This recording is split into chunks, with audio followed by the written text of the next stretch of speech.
Hello viewers, welcome to வியபுக். இன்றைய தமிழ் வகுப்புல கவிமணி தேசிய விநாயகனார் தொடர்பான செய்திகளை தான் டீட்டெயில்டா நம்ம பார்க்க போறோம்.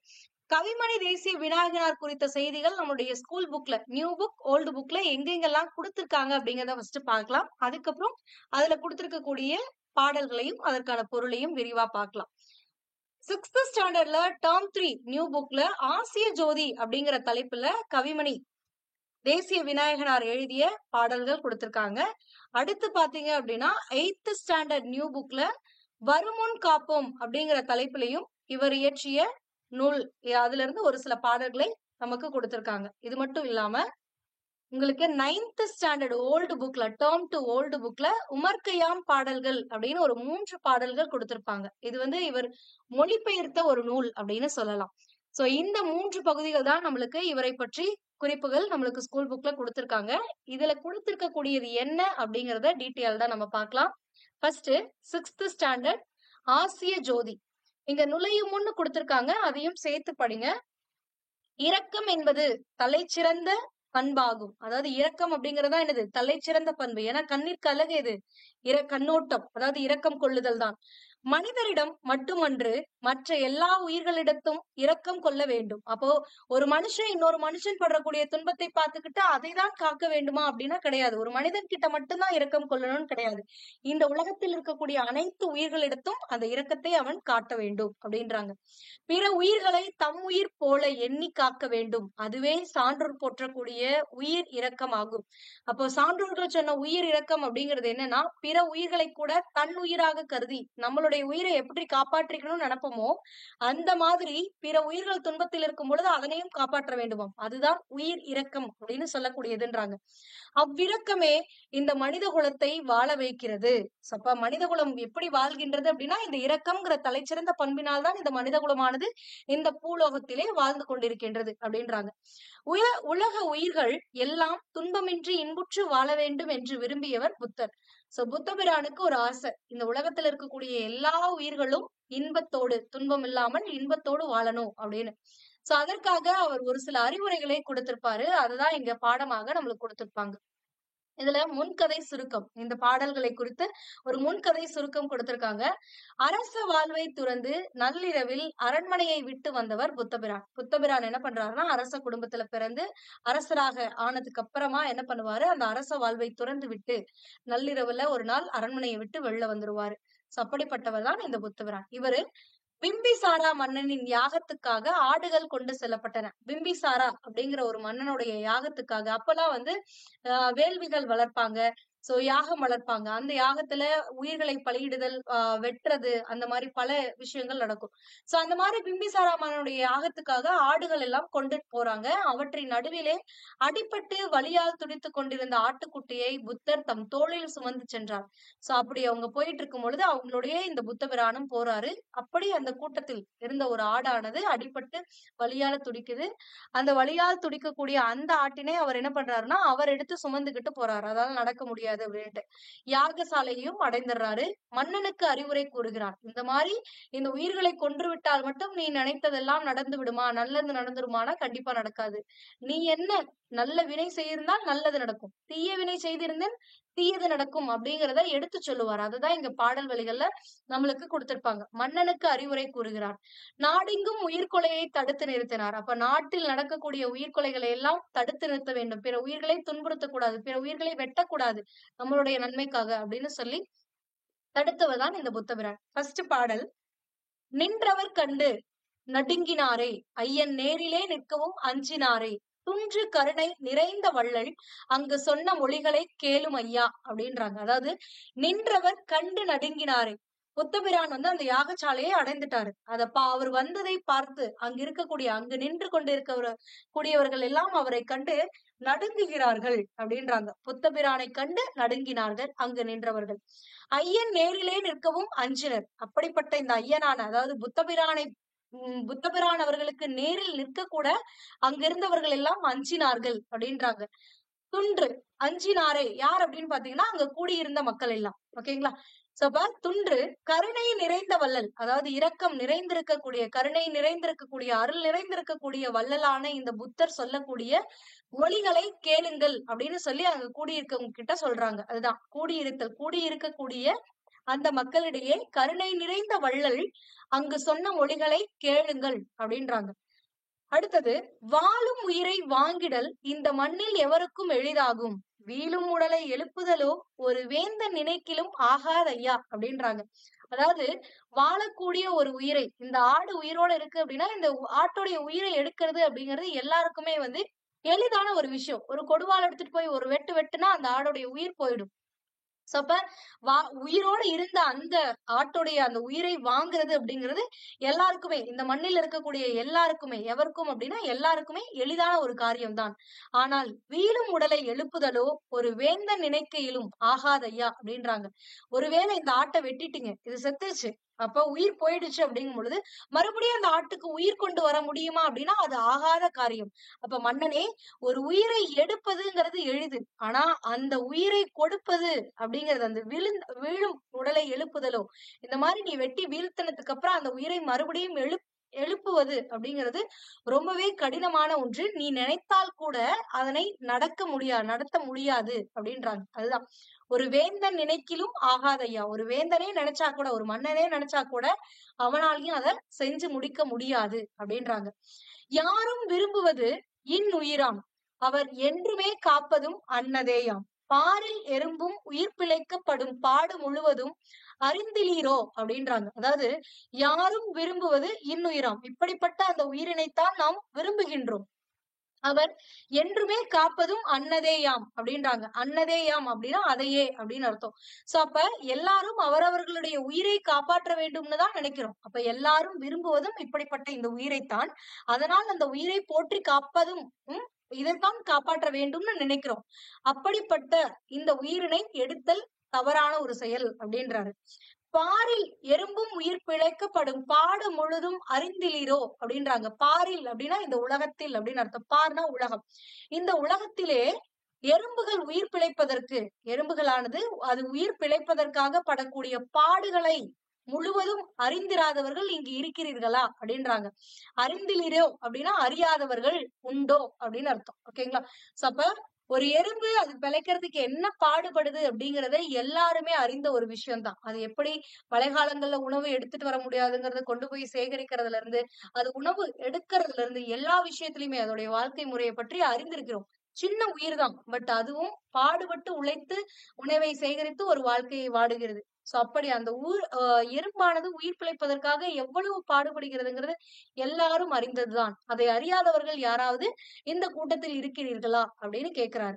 அடுத்தது, நேரிய உள்ளம் இறங்கிடுமேல் இந்த நீர் நிலம் முற்றுமே ஆண்டிடலாம், பாரினில் மாறி பொழிந்திடவே வயல் பக்குவமாவது அறிந்திலிரோ அப்படின்றாங்க. அதாவது நேரிய உள்ளம் இறங்கிடுமேல் அப்படின்றாங்க. அதாவது நேர்மையான இரக்கமனம் கொண்டிருப்பவர்களால் மட்டும்தான், அதாவது நேரிய உள்ளம் அப்படின்னா நேர்மையான உள்ளம் கொண்டிருக்கக்கூடிய, நேர்மையான உள்ளம் கொண்டிருக்கக்கூடிய, இரக்கம் கொண்டிருப்பவர்களால் மட்டுமே இந்த நீள் நிலம், நீள்னா நீண்ட அப்படின்னு அர்த்தம், இல்லைன்னா பரந்த அப்படின்னு அர்த்தம், இந்த பரந்த உலகத்தினை, இந்த பரந்த நிலம் அப்படின்னா இந்த பரந்த உலகத்தினை முழுவதுமாக ஆட்சி செய்ய முடியும். ஆண்டிடலாம் அப்படின்னா ஆட்சி செய்ய முடியலாம்.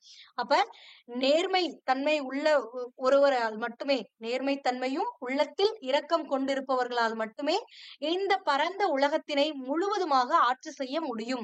பாரினில் மாறி பொழிந்திடவே, மாறி அப்படின்னா என்னது, மழைன்னு அர்த்தம்.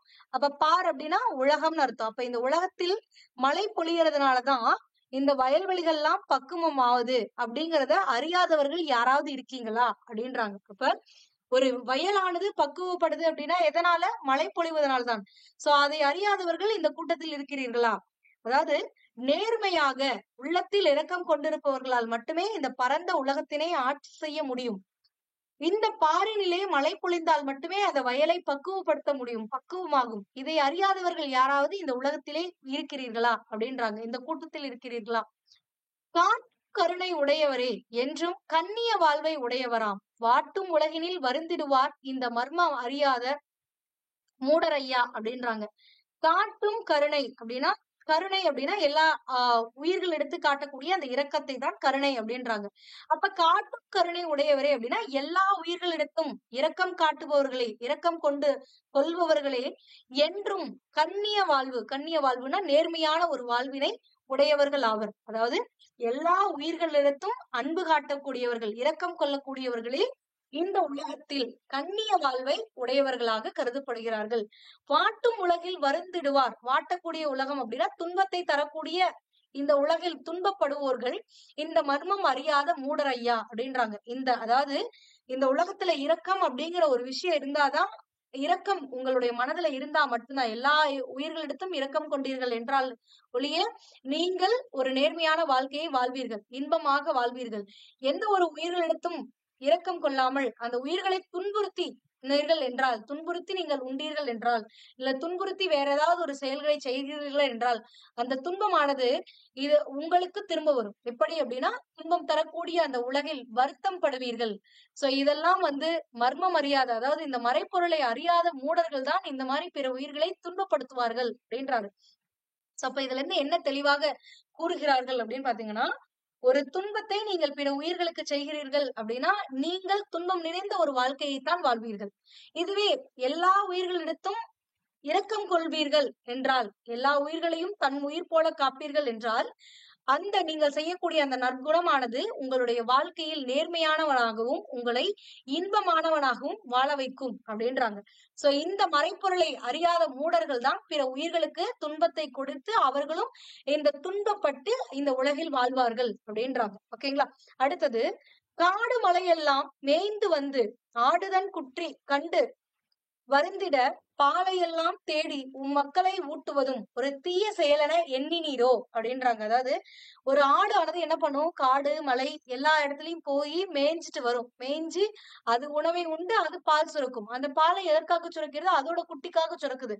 ஆனா அப்படி அந்த ஆடு காடு மலையெல்லாம் மேய்ந்து வந்து தன்னுடைய கன்றுகளை வருத்திட்டு கூட அந்த பாலை எல்லாம் உங்களுடைய மக்களுக்கு ஊட்டுகிறதே.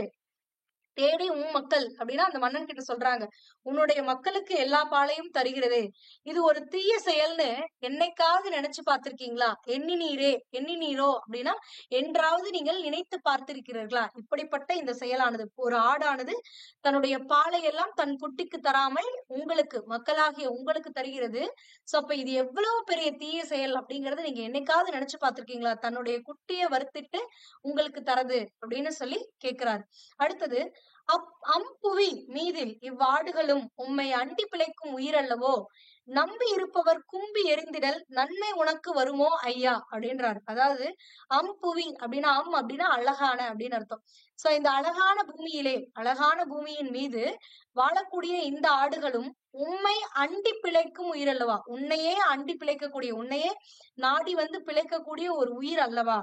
சோ இப்படி உன்னை நம்பி பிழைக்கக்கூடிய ஒரு உயிரின் கும்பி எரிந்திடல், கும்பி அப்படின்னா வயிறு அப்படின்னு அர்த்தம். சோ இப்படி உன்னை நம்பி பிழைக்கக்கூடிய ஒரு உயிருக்கு வயிறு எரியுமாறு நீ ஏதாவது செஞ்சினா அது உனக்கு நன்மையை தருமா அப்படின்றாங்க. நன்மை உனக்கு வருமோ ஐயா அப்படின்றாங்க. புரியுதா? அழகான இந்த பூமியின் மீது வாழக்கூடிய இந்த ஆடுகள் உன்னை நம்பி பிழைக்கக்கூடிய ஒரு உயிர் அல்லவா. இப்படி உன்னை நம்பி இருப்பவர்களுடைய வயிறு எரிந்திடுமெனில், உன்னை நம்பி வாழக்கூடிய இந்த உயிர்களின் வயிறானது எரிந்திடுமெனில் அது உனக்கு நன்மையை தருமா? அதனால அதை வெட்டாத. ஏன்னா அதை வெட்டுனா அதுக்கு வயிறு எரியும்ல, என்னை கொண்டுட்டானே என் குட்டி எப்படி இருக்குமோ, நம்மளுக்கு எப்படி நம்மளுடைய பிள்ளைகள் எண்ணம் இருக்குமோ அதே மாதிரி அதுங்களுக்கும் இருக்கும். அதுங்களுக்கும் உணர்ச்சி எல்லாம் இருக்கும். அதுவும் உயிருள்ள ஒரு பொருள் தான். ஓகேங்களா? சோ அதான் இந்த மாதிரிலாம் அதோடைய வயிறு எறிகிற மாதிரி பண்ணீங்கன்னா உங்களுக்கு என்ன நன்மை நடக்கும்? நீங்க யாகம் வளர்க்கறதுனால என்ன பிரயோஜனம்? ஒண்ணும் கிடையாது அப்படின்றாரு.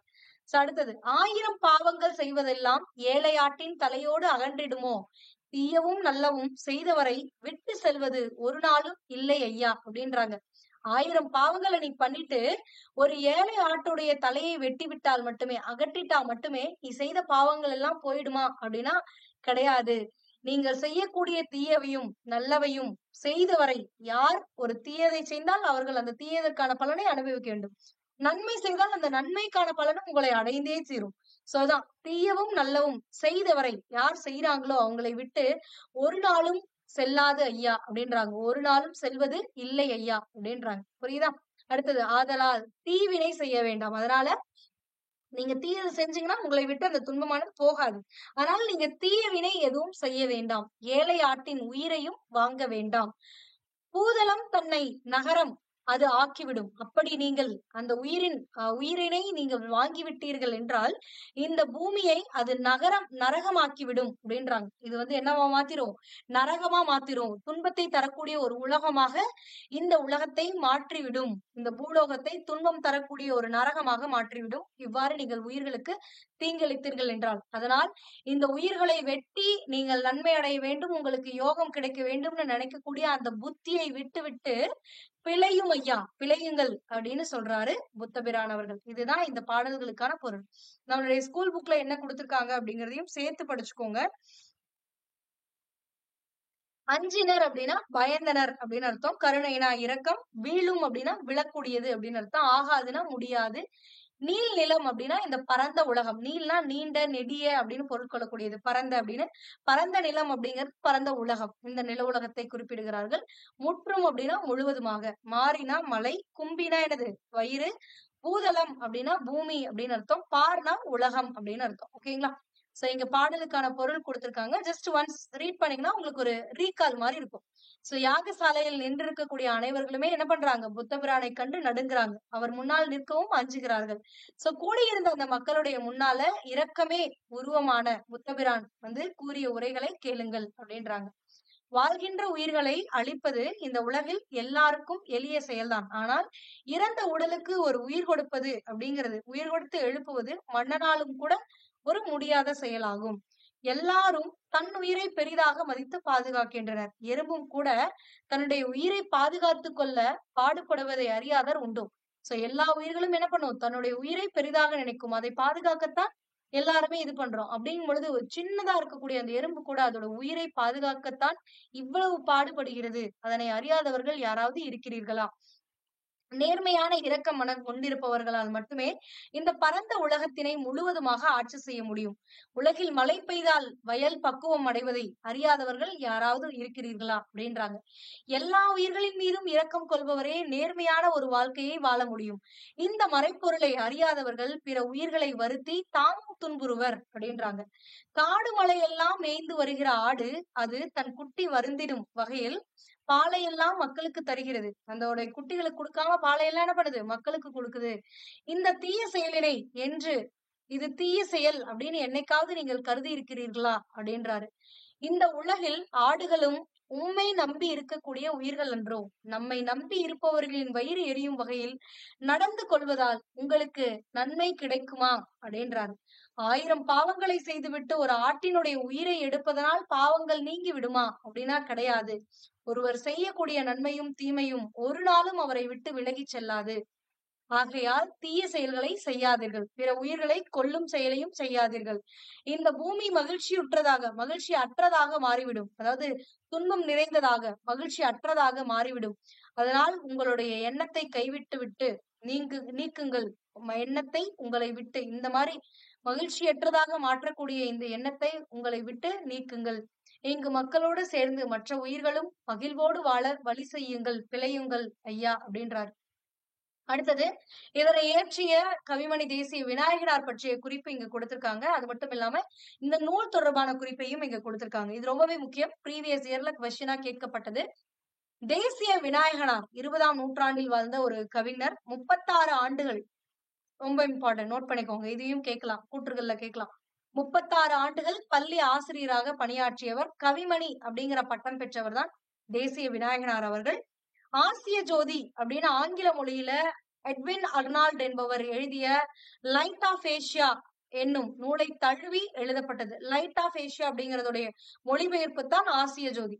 சோ இந்த ஆங்கில மொழியில இந்த லைட் ஆஃப் ஏசியா அப்படிங்கிற நூலை எழுதியவர் யார் அப்படின்னு பாத்தீங்கன்னா எட்வின் அர்னால்ட் அவர்கள் எழுதியிருப்பாரு. அந்த நூலை தழுவிதான் கவிமணி தேசிய விநாயகனார் அவர்கள் ஆசிய ஜோதி அப்படிங்கிற தலைப்புல இந்த புத்தருடைய வாழ்க்கை வரலாற்றை பற்றி கூறக்கூடிய ஒரு நூலை இயற்றியிருக்கிறார். புரியுதா? லைட் ஆஃப் ஏசியா, ஏசியாவுடைய ஒளி, அதாவது ஆசியாவின் ஒளி அப்படின்றோம். ஆசியாவின் ஒளி அப்படிங்கிறது ஆசிய ஜோதி அப்படின்னு சொல்லலாம். ஓகேங்களா? இதனை இயற்றியவர் யாருன்னு கேட்கலாம். ஆங்கிலத்துல எட்வின் அர்னால்டு அவர்கள் இயற்றினாரு. இதை தமிழ்ல தழுவி எழுதினவர் யாருன்னா கவிமணி தேசிய விநாயகனார். இந்த நூல் எதனை பற்றி இருக்கும் அப்படின்னு பாத்தீங்கன்னா புத்தருடைய வரலாற்றை பற்றி கூறக்கூடிய ஒரு நூலாக அமையும். ஓகேங்களா?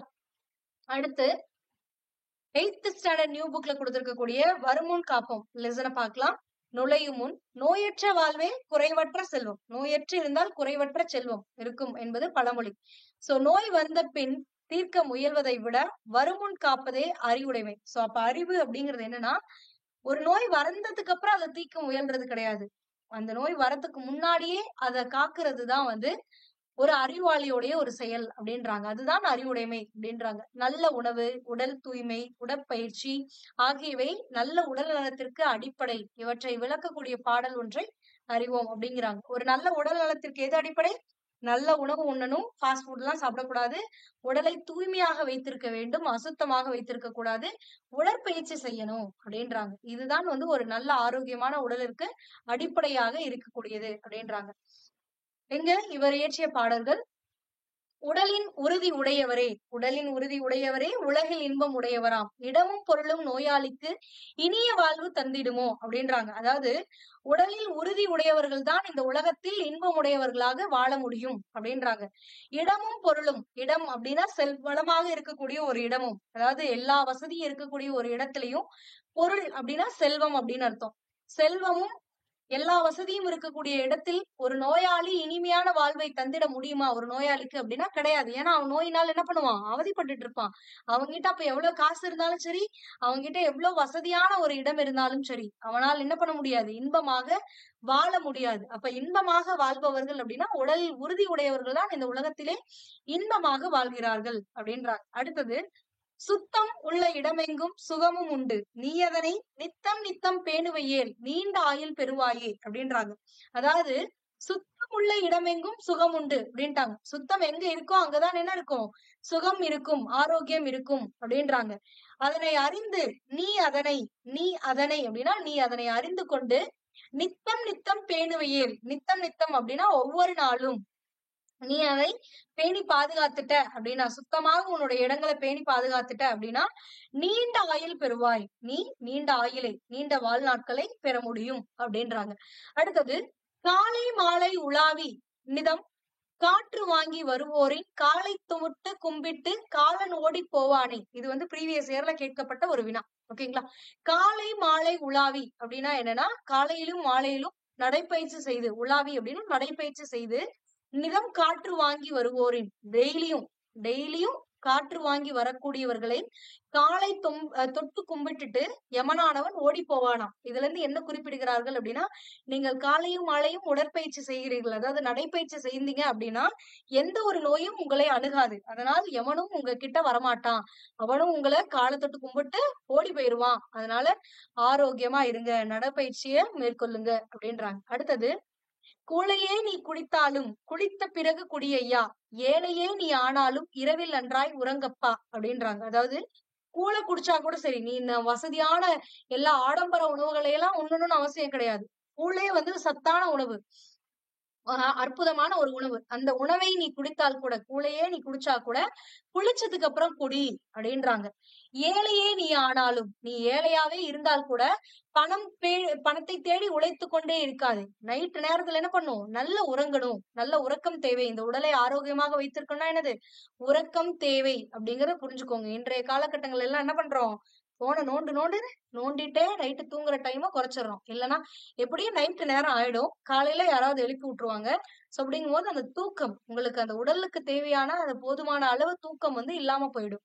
சோ அதுதான் இங்க குறிப்பிட்டிருக்காங்க. சோ அதனால இரவில் நன்றாய் உறங்க வேண்டும். ஒரு ஏழையாக இருந்தால் கூட ராப்பகலா உழைத்து முன்னேறணும்னு நினைக்கலாம் தான், ஆனா இரவில் ஒரு அளவுக்கு உறக்கம் கொள்ள வேண்டும் அப்படின்றாங்க. ஓகேங்களா? ஒரு 6 மணி நேரமாவது மினிமம் நீங்க தூங்கணும். 8 மணி நேரம்ங்கிறது நல்லது, 6 மணி நேரமாவது மினிமம் தூங்கணும் அப்படிங்கறதுதான். அடுத்துதான் இங்க கூழையே குடித்தாலும் நீ என்ன பண்ணும்? குளிச்சதுக்கு அப்புறம் தான் குடிக்கணும். ஏழையே நீ ஆனால் கூட இரவு நேரத்துல என்ன பண்ணும்? நல்லா உறங்கணும் அப்படின்றாங்க. மட்கு உணவை உண்ணாமல் வாரி வாரி தின்பாயேல் திட்டுமுட்டு பட்டிடுவாய், தினமும் பாயில் விழுந்திடுவாய் அப்படின்றாங்க. மட்கு அப்படின்னா என்னன்னா அளவு அப்படின்னு அர்த்தம். சோ அப்ப அளவாக உணவை உண்ணாமல் நல்ல வாரி நல்லா அமுத்திக்கிட்டு போய் படுத்தேன்னு வச்சுக்கோயேன், என்ன ஆகும்? வாரி வாரி தின்னுட்ட அப்படின்னா அது உனக்கு திக்குமுக்காட விட்டு விடும் அப்படின்றாங்க. திட்டுமுட்டு பட்டிடுவாய் அப்படின்னா அது உன்னை திணறடிச்சிடும், நோய்வாய்ப்பட்டுருவ அப்படின்றாங்க. சோ உன்னை திணறடித்து விடும், உன்னை நோய்வாய்ப்பட்டு விடுவாய். நோய்வாய்ப்பட்டு என்ன பண்ணுவ? தினமும் பாயில் விழுந்திடுவாய் அப்படின்னா நோய்வாய்ப்பட்டு பாயிலேயே தினமும் கிடந்திருப்ப. அந்த மாதிரி ஆயிடுவ. படுக்கையிலே இருக்கிற மாதிரி ஆயிடும். அதனால என்ன பண்ணும்? அளவா சாப்பிடணும். அளவுக்கு அதிகமா நல்லா இருக்கு அப்படின்னு சொல்லி என்ன பண்ணக்கூடாது? வெளுத்து கட்டக்கூடாது. என்னைக்கா ஒரு நாள் வெளுத்து கட்டுறது ஓகே. என்னைக்குமே வெளுத்து கட்டுறதுங்கிறது தவறான ஒரு செயல். ஓகேங்களா? சோ அதான் அளவாக உணவை உண்ண வேண்டும். வாரி வாரி தின்னினா ஒரு நாளைக்கு என்ன பண்ணுவ? நோய்வாய்ப்பட்டு திக்குமுக்கு ஆடிடுவ. சோ தடுமாறி போயிடுவ.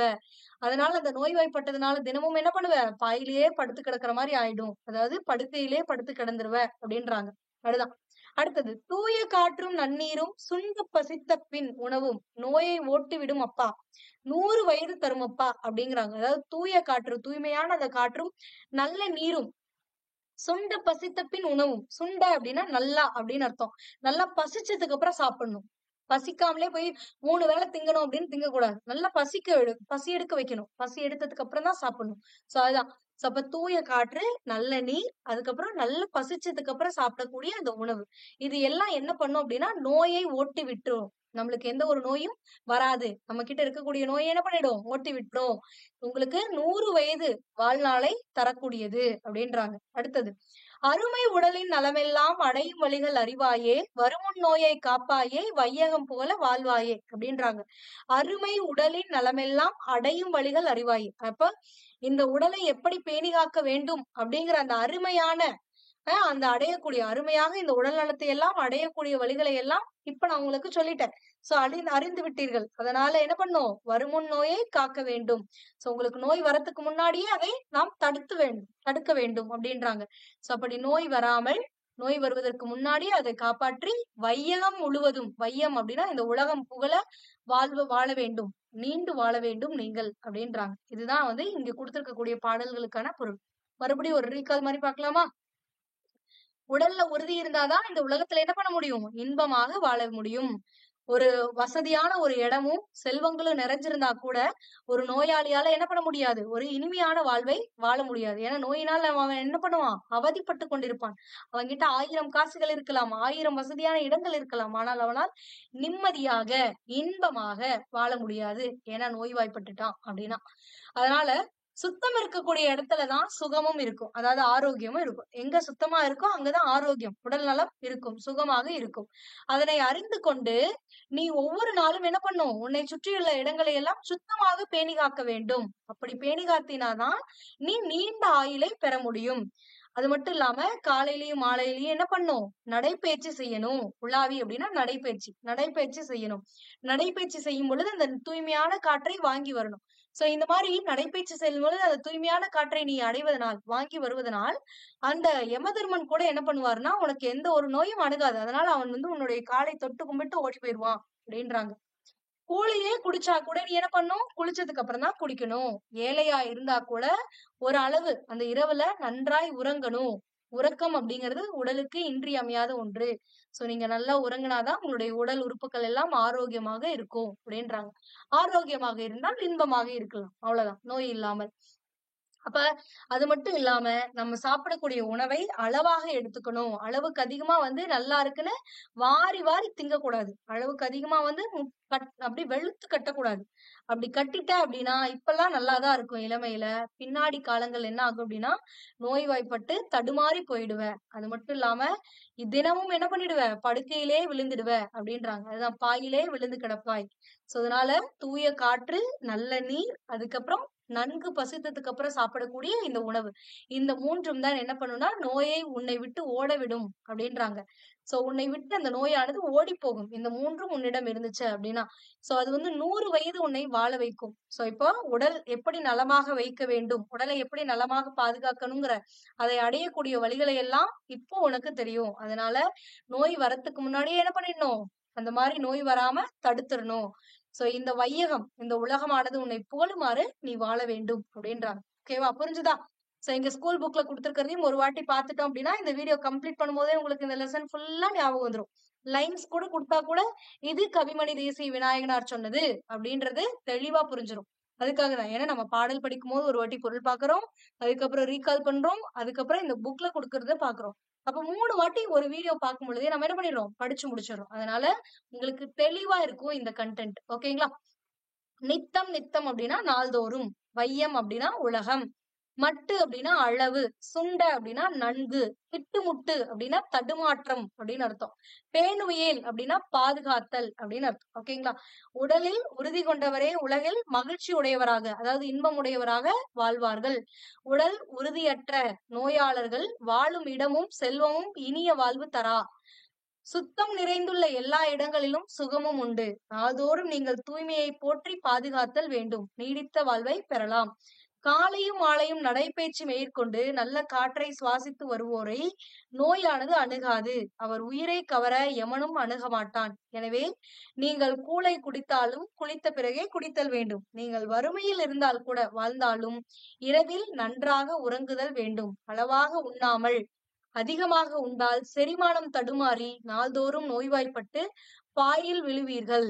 தூய்மையான காற்று, நல்ல குடிநீர், நன்கு பசித்த பிறகு உணவு உண்பது நம் நோயை அணுகாமல் காப்பாற்றும். நம்மை நோயானது அணுகாமல் காப்பாற்றும். 100 ஆண்டு வாழ வைக்கும்.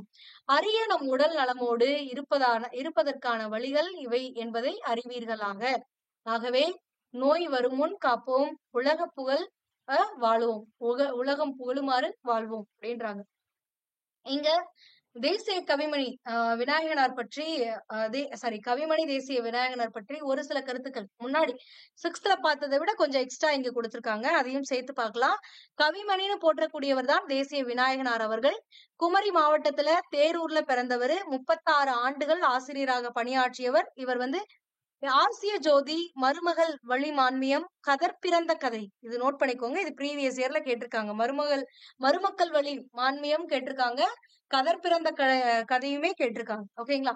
உள்ளிட்ட பல கவிதை நூல்களையும் உமர்கயாம் பாடல்கள் என்னும் மொழிபெயர்ப்பு நூலையும் படைத்துள்ளார். உமர்கயாம் அப்படிங்கிறது ஒரு மொழிபெயர்ப்பு நூல் தான். அந்த நூலை மொழிபெயர்த்திருப்பார். ருபாயத் அப்படின்ற ஒரு நூலை பாரசீக மொழியில் அவர் ஒரு கவிஞர் எழுதினதை இவர் மொழிபெயர்த்திருப்பார்.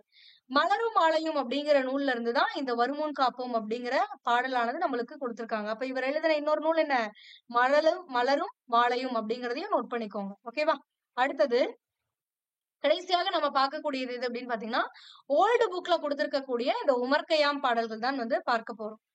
யாரும் சிறியர் யான் பெரியன், எதிலும் சிறந்தது என்னலாம் என் நல்லமாம், பாரில் எனக்கீடு இல்லை என பயனில் மொழிகள் பகர்வது ஏன், சேரும் உலக பொருட்களை எல்லாம் தெரிய நோக்கி தன்னை நோக்கா சீரில் அமைந்த கண்மணியின் செயலை நோக்கி தெளிவீரே அப்படின்றாங்க. யாரும் சிறியர் அப்படின்னா இங்க இருக்கக்கூடிய எனக்கு முன்னாடி இருக்கக்கூடிய எல்லாரும் என்னை விட சின்னவங்க.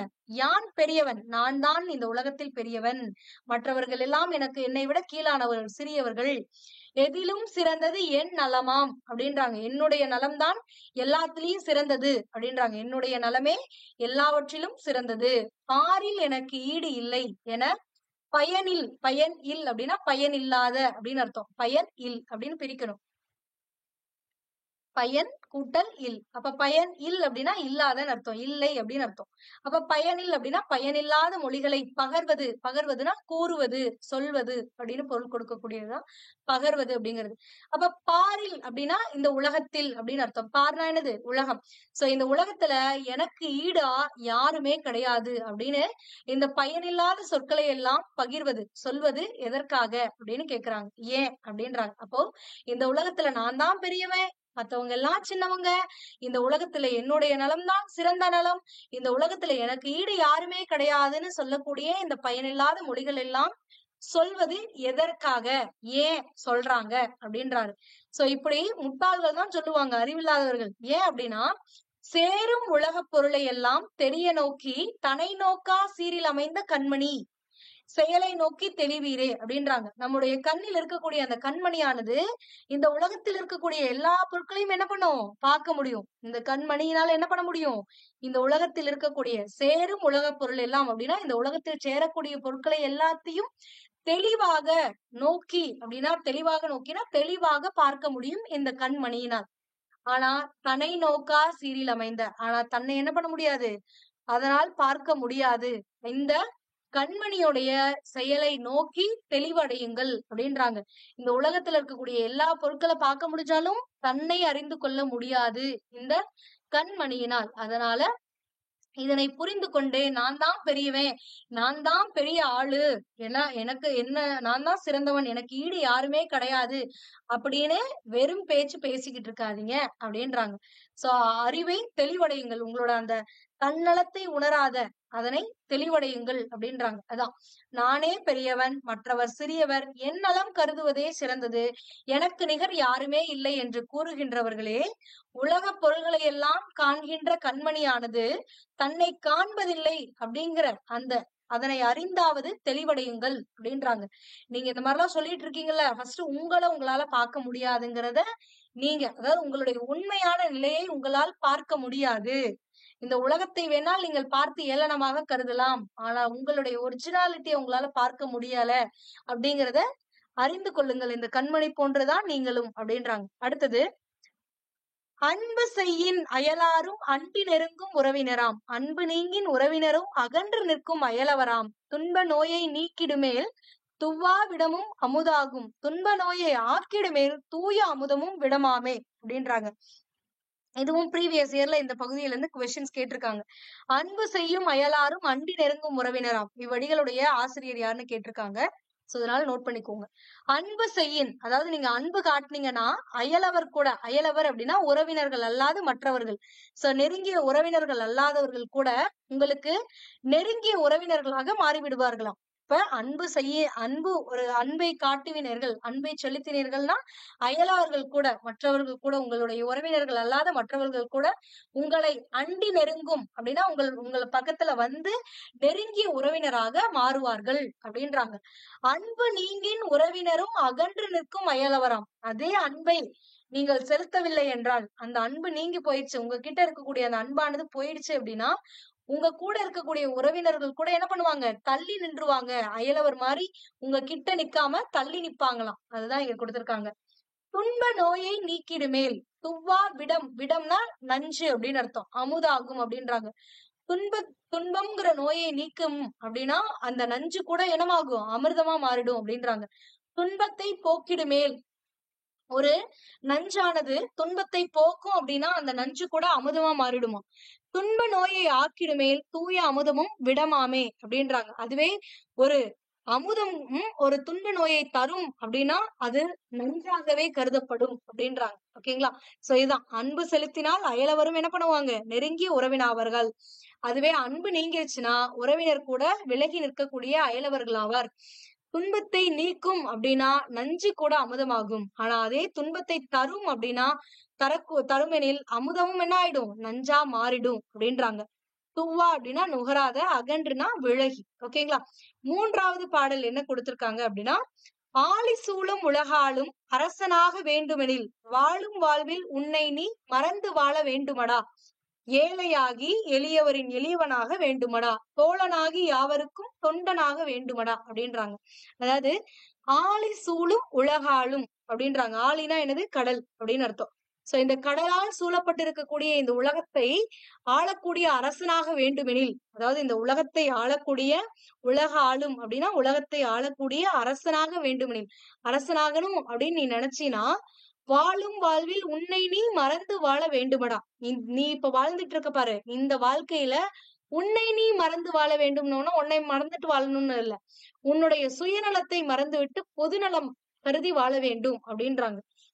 சோ அதான், நீ இப்ப வாழ்ந்துட்டு இருக்கக்கூடிய இந்த வாழ்க்கையில நீ என்ன பண்ணும், சுயநலத்தை மறந்து விட்டு பொதுநலத்தோடு வாழ வேண்டும். அப்படி நீ பொதுநலத்தோடு வாழ்ந்தா உன்னை இந்த மக்களை என்ன பண்ணிடுவாங்க, அரசனாக்கி விடுவார்கள். இந்த கடலால் சூழ்ந்திருக்கக்கூடிய இந்த உலகத்தை நீ ஆட்சி செய்து விடலாம். அப்ப நீ ஒரு மன்னனா ஆகணும் அப்படின்னா சுயநலத்தை கைவிட்டு விட்டு, அதாவது தன்னலத்தை கைவிட்டு விட்டு நீ பொதுநலத்தோடு வாழ வேண்டும் அப்படின்றாங்க. அது மட்டும் இல்லாமல் ஏழையாகி எளியவரின் எளியவனாக வேண்டுமடா அப்படின்றாங்க. நீ ஏழையாகி எளியவரின் எளியவனாக, ஒரு ஏழையா மாறி அந்த ஏழைகளை விட எளியவனாக நீ மாற வேண்டும்.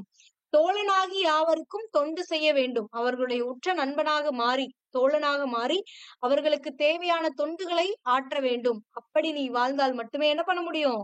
இந்த உலகத்தினை ஆள முடியும் அப்படின்றாங்க. இந்த மாதிரிதான் பல பேர் இன்றைக்கு உலகத்தில் பெரிய தலைவர்களாக இருக்கிறார்கள். ஆரம்ப காலகட்டங்களிலே மக்களுக்கு நல்ல உதவி செய்யற மாதிரி ஒரு வேஷத்தை போட்டு மக்களை நம்ப வச்சு கடைசியில என்ன பண்ணிடுவாங்க? அரச பதவி கிடைக்கும். அவங்களுக்குன்னு ஒரு பதவி கிடைச்சோன்னா அவர்களுடைய உண்மையான தன்மை வெளிப்பட்டு விடுகிறது. ஆனா ஒரு காலத்துல இந்த மாதிரி உண்மையாக வாழ்ந்தவர்களும் இருக்கிறார்கள். ஓகேங்களா? சோ அதுதான். சோ இந்த மக்கள் உன்னை அரசராக ஏற்றுக்கொள்ள வேண்டும் அப்படின்னா நீ ஒரு எளியவனாக மாறி தொண்டாற்ற வேண்டும். ஒரு ஏழையாக மாறி அவனுடைய கஷ்டத்தை புரிஞ்சுக்கிட்டு அவனுக்கு தேவையான உதவிகள் எல்லாம் செய்யணும். அப்படி செஞ்சீன்னா இந்த மக்களை சேர்ந்து உன்னை என்ன பண்ணிடுவாங்க? இந்த கடல் சூழ்ந்த நிலப்பரப்பிற்கு அரசனாக அறிவித்து விடுவார்கள் அப்படின்றாங்க. அதான், நீ கடல் சூழ்ந்த இந்த உலகத்தை ஆளும் அரசனாக விரும்பினால் தன் நலத்தை மறந்திட வேண்டும். ஏழையாகவும் எளியவருக்கு எளியவனாகவும் எல்லாருக்கும் தோழனாகவும் தொண்டனாகவும் வாழ்ந்திட வேண்டும் அப்படின்றாங்க. புரிஞ்சுதா? சோ இதுதான் இந்த 3 பாடல்களுக்கான பொருள். ஒரு வாட்டி ரீகால் பண்ணிக்கலாம்.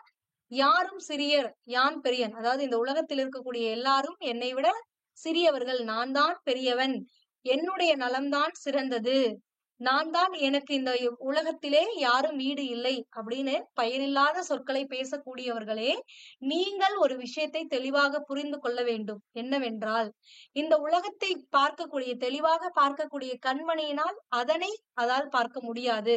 சோ அந்த மாதிரிதான் நீங்களும். சோ அதனால அதனை புரிந்து கொண்டு அதில் இருக்கக்கூடிய உட்கருத்தை அறிந்து கொண்டு செயல்படுவீர்களாக அப்படின்றாங்க. அடுத்தது, அன்பு செலுத்துனீங்க அப்படின்னா அயலவர்கள் கூட உங்களுடைய உறவினர்களா மாறுவாங்க.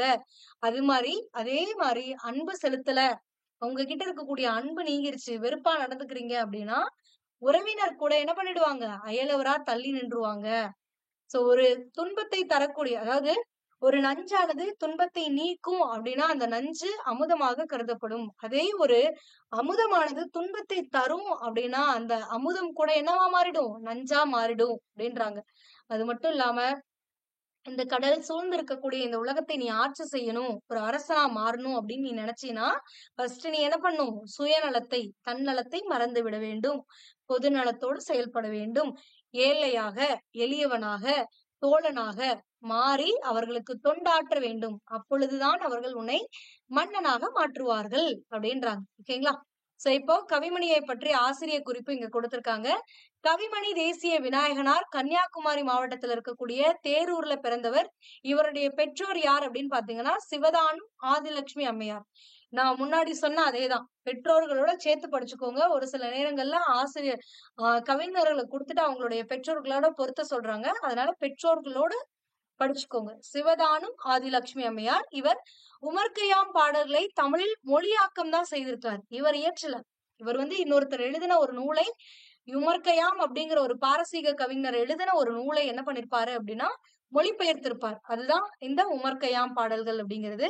உமர்கயாம் அப்படிங்கிற அந்த கவிஞர் 11ஆம் நூற்றாண்டுல வாழ்ந்த ஒரு பாரசீக கவிஞர். அவருடைய முழு பெயர் என்ன அப்படின்னு பாத்தீங்கன்னா கியாதின் அபுல்பாத் உமர்கயாம் அப்படிங்கறதா அந்த உமர்கயாம் அப்படிங்கிற கவிஞருடைய முழு பெயர். சோ இந்த உமர்கயாம் கணிதம், வானவியல் ஆகியவற்றில் புலமை மிக்கவராக இருந்தார். இவருடைய கவிதைகள் மக்கள் அடையக்கூடிய அந்த இன்ப துன்பங்களையும் இறைவனது படைப்பையும் பாடு பொருளாக கொண்டிருக்கும் அப்படின்றாங்க. சோ இப்ப கவிமணியுடைய இயற்றிய நூல்களை பத்தி இங்க கொடுத்திருக்காங்க. மலரும் மாலையும். இந்த மலரும் மாலையும்ல இருந்துதான் நம்ம என்ன பண்ணோம்? 8th ஸ்டாண்டர்ட் நியூ புக்ல வருமுன் காப்போம் அப்படிங்கிற ஒரு பாடலை பார்த்தோம். அடுத்தது மருமக்கள் வழி மான்மியம். இது இந்த கவிமணி அவர்கள் இயற்றிய நூல். இது மட்டும் இல்லாம குழந்தை செல்வம், ஆசிய ஜோதி ஆகியவை இவர் இயற்றின நூல். இவரது காலம் 1876 முதல் 1954. அதாவது 19ஆம் நூற்றாண்டு 20ஆம் நூற்றாண்டுல வாழ்ந்தவர். 19ஆம் நூற்றாண்டுல பிறந்து வாழ ஆரம்பிச்சு 20ஆம் நூற்றாண்டுல மறைந்திருக்கிறார். ஓகேங்களா? நூல் குறிப்பு அப்படின்னா, இந்நூல் இம்மை மறுமை பற்றி ருபாயத் என்னும் பெயரில் உமர்கயாம் எழுதிய செயல்களின் மொழிபெயர்ப்பாகும். அதாவது இந்த உமர்கயாம் பாடல்கள் அப்படிங்கிறது உமர்கயாம் அப்படிங்கிற இந்த பாரசீக கவிஞர் பாரசீக மொழியில ருபாயத் அப்படிங்கிற தலைப்புல எழுதின ஒரு நூல். இந்த நூல் எதனை பற்றி கூறக்கூடியது அப்படின்னா இம்மை மறுமை பற்றி. இம்மை அப்படின்னா இந்த பிறவி அப்படின்னு அர்த்தம். மறுமைனா அடுத்த பிறவி. சோ இந்த பிறவியில் நாம் செய்யக்கூடிய பாவங்களும் நன்மைகளும் தான் அடுத்த பிறவியில் நமக்கு பலனாக வந்து சேரும். தீய வினைகள் செய்து விட்டீர்கள் என்றால் தீமை அடைவீர்கள், நல்வினை செய்தீர்கள் என்றால் நல்லதை பெறுவீர்கள் அப்படின்னு நம்ம மணிமேகலையிலேயே பார்த்திருப்போம். சோ அதுதான் இங்கேயும் கொடுத்திருக்காங்க. இந்த உமர் கய்யாம் பாடல்கள்ல 115 பாடல்கள் இருக்கு. வாழ்க்கை தத்துவத்தை இப்பாடல்கள் விளக்குகின்றன. ருபாயத் நான்கடி செயல்கள் அப்படின்னு ஒரு பொருளும் இருக்கு. இந்த ருபாயத்தை மொழிபெயர்த்தவர் தான் யார் அப்படின்னு பாத்தீங்கன்னா கவிமணி தேசிய விநாயகனார் அவர்கள். ஓகேங்களா? சோ இதுதான் உங்களுக்கு இங்க கொடுத்திருக்கக்கூடிய பாடல்கள். ஓகேங்களா? சோ அடுத்தது இது கவிதை ஒரு பார்வை அப்படிங்கிறது வந்து உங்களுக்கு 11th ஸ்டாண்டர்ட் அட்வான்ஸ்டு தமிழ்ல இருக்கக்கூடியது. இதுல வந்து நீங்களே பார்க்கலாம். நீங்க பாருங்க, சிற்றிலக்கியங்கள் நம்ம ஆல்ரெடி பார்த்தாச்சு. பாரதி தந்த புதுமை, பாரதியார் பத்தி கொடுத்திருக்காங்க. அடுத்தது பாரதியுடைய காலம், அதுக்கு அடுத்தது பாரதிதாசனுடைய காலம், மணிக்கொடி காலம்னு மற்ற கவிஞர்களை பத்தியும், எழுத்து காலம், இந்த மாதிரி பல கவிஞர்களை பற்றி இங்க கொடுத்திருப்பாங்க. அதனால நம்ம என்ன பண்ணலாம் அப்படின்னா முதல்ல இந்த பகுதி ஆல கொடுத்திருக்கக்கூடிய, அதாவது சாரி பகுதி ஈல, நம்மளுடைய தமிழ் சிலபஸ்ல பகுதி ஈல இருக்கக்கூடிய முதல் 2 பகுதிகளை, அதாவது ஃபர்ஸ்ட் புது கவிதைகள், 2வது மரபு கவிதைகள் இருக்கும். இந்த 2 பகுதியும் பார்த்ததுக்கு அப்புறமா இந்த கவிதை ஒரு பார்வை பார்த்தோம்னா ஒரு ரீகால் மாதிரி இருக்கும். ஓகேங்களா? சோ இதே மாதிரி உங்களுக்கு தமிழ் பாட பகுதியில இருக்கக்கூடிய பகுதி ஆல இருக்கக்கூடிய இலக்கியங்களுக்கான விரிவான விளக்கங்கள் இருக்கக்கூடிய வீடியோ கிளாஸஸ் வந்து ப்ரொவைட் பண்ணிருக்கோம். அது நம்மளுடைய சேனல்ல பொது தமிழ் பகுதி ஆ அப்படிங்கிற பகுதி ஒரு பிளேலிஸ்ட்ல கொடுத்திருக்கோம்.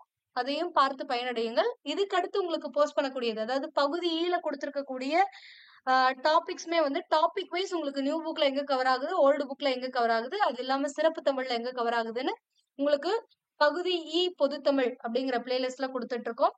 இதையும் பார்த்து பயன் பெறுங்கள்.